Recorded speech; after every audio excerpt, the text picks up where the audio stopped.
हुए थे यहाँ तो आए ही थे आपसे मिलने के लिए, और इनको काफ़ी जो सुप्रीम कोर्ट का फैसला हुआ बहुत अच्छा लगा, और हम लोग तो देखते ही रहे। अब उसके बाद जो कुछ भी करने की कोशिश हो रही है केंद्र सरकार के द्वारा, ये तो एक विचित्र बात है।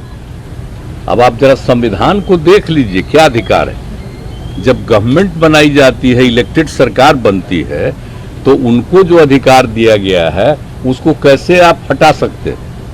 ऐसा तो कुछ नहीं है। लेकिन अब किस तरह से हो रहा है, इसलिए तो हम लोग कह रहे हैं कि सारे देश में सब लोग एकजुट हों, ताकि ये लोग संविधान का भी और किसी भी चीज का अपने ढंग से जो इधर से उधर कर रहे हैं, और किस तरह का माहौल बन रहा है। आप दिल्ली में इनको लोगों ने किस तरह से बहुमत दिया है, और किस तरह से सब लोग साथ हैं, और हम लोग इस बात को मानते हैं कि काम कर रहे हैं, बहुत अच्छा काम कर रहे हैं। और उसके बाद सुप्रीम कोर्ट का भी फैसला हो जाए तो राज्य सरकार को जो अधिकार है काम करने का, उस काम को रोक दिया जाएगा। ये सब तो बहुत ही आश्चर्य का विषय है। तो ये हम लोग तो बिल्कुल इनके साथ हैं, और जो कुछ भी है हम लोग जो आगे भी जो मीटिंग करेंगे, जो हम लोग कोशिश कर रहे हैं कि ज़्यादा से ज़्यादा विपक्षी पार्टियां एकजुट हो जाएं, और मिल करके हम लोग पूरे देश में अभियान चलाएं, हर राज्य में अभियान चलाएं कि सब कुछ कानून का पालन होना चाहिए, आपस में सब लोगों के बीच में प्रेम और भाईचारे का भाव होना चाहिए, और जिस तरह से लोगों के बीच में विवाद पैदा करने की कोशिश होती है, उन सब चीज़ को बंद करना चाहिए, और देश आगे बढ़ेगा। तो ये सब चीज़ जो हम लोगों के मन में बात है, तो सब लोग तो सहमत है ही। और उसके बाद अगर इस तरह की कोई बात होगा तो जो कह रहे हैं हम लोग पूरे तौर पर इनके साथ हैं। ये जो भी कह रहे हैं बिल्कुल ठीक कह रहे हैं, इनके साथ हम लोग हैं पूरे तौर पर। हम लोग तेजस्वी जी,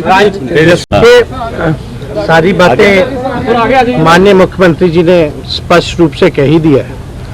आज की मुलाकात खास तौर पे इसलिए है कि जो लोकतंत्र है, लोकतंत्र में चुनी हुई सरकार को जो अधिकार मिले हैं, और जिस प्रकार से जो नॉन बीजेपी स्टेट में जिनकी भी गवर्नमेंट है, बीजेपी लगातार उनको तंग कर रही है, परेशान कर रही है। तो जो परेशानी अरविंद केजरीवाल जी झेल रहे हैं, हम यहाँ पूरी तरीके से इनको समर्थन देने आए हैं कि इनके साथ अन्याय कर रही है केंद्र की सरकार।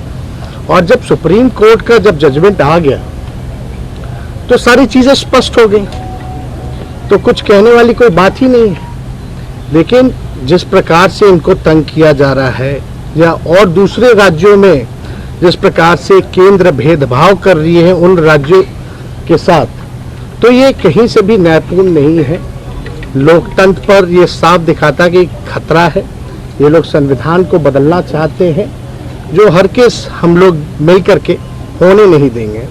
और मान लीजिए अगर दिल्ली में बीजेपी की सरकार रहती तो क्या एलजी की हिम्मत होती इस प्रकार का काम करने की? तो एक बात से पूरी तरीके से हम लोग विश्वास के साथ कह सकते हैं, जितना भी अरविंद केजरीवाल जी को सताएंगे, तंग करेंगे, ये उतने ही मजबूत होंगे। और मैं पूर्ण विश्वास के साथ कह सकता हूं कि बीजेपी कभी भी दिल्ली में वापसी नहीं करेगी। तो हम लोग सब लोग इनके समर्थन में हैं, और सब लोग मिल करके हम लोग जो है देश हित के लिए काम करेंगे। क्या गठबंधन को लेकर? मैं नीतीश जी का, तेजस्वी जी का और सभी जो गणमान्य नेता उनके साथ आए हैं, उनका तहे दिल से शुक्रिया अदा करता हूं।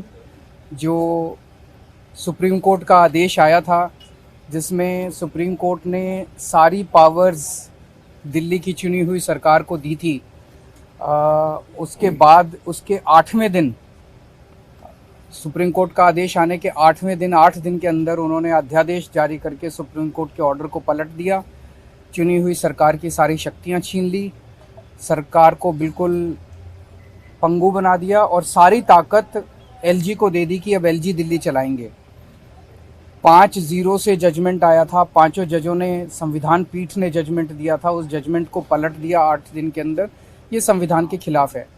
उसके बारे में नीतीश जी आज आए थे और उनसे काफ़ी डिटेल में चर्चा हुई। उन्होंने पूरी तरह से समर्थन जाहिर किया कि ये वो हमारे साथ हैं, दिल्ली के लोगों के साथ हैं, और दिल्ली के साथ जो अन्याय किया है केंद्र सरकार ने उन्होंने कहा कि इसका मिलके लड़ेंगे और मैंने उनसे निवेदन किया, अभी वो पूरे देश के अंदर विपक्ष को एकत्रित करने में जुड़े हुए हैं। मैंने उनसे निवेदन किया कि अगर सारा विपक्ष इकट्ठा हो जाता है, नॉन बीजेपी सारी पार्टियां इकट्ठी हो जाती हैं, तो एक तरह से राज्यसभा के अंदर अगर ये इसको बिल के रूप में लेके आते हैं तो इसको बिल के रूप में हराया जा सकता है राज्यसभा के अंदर।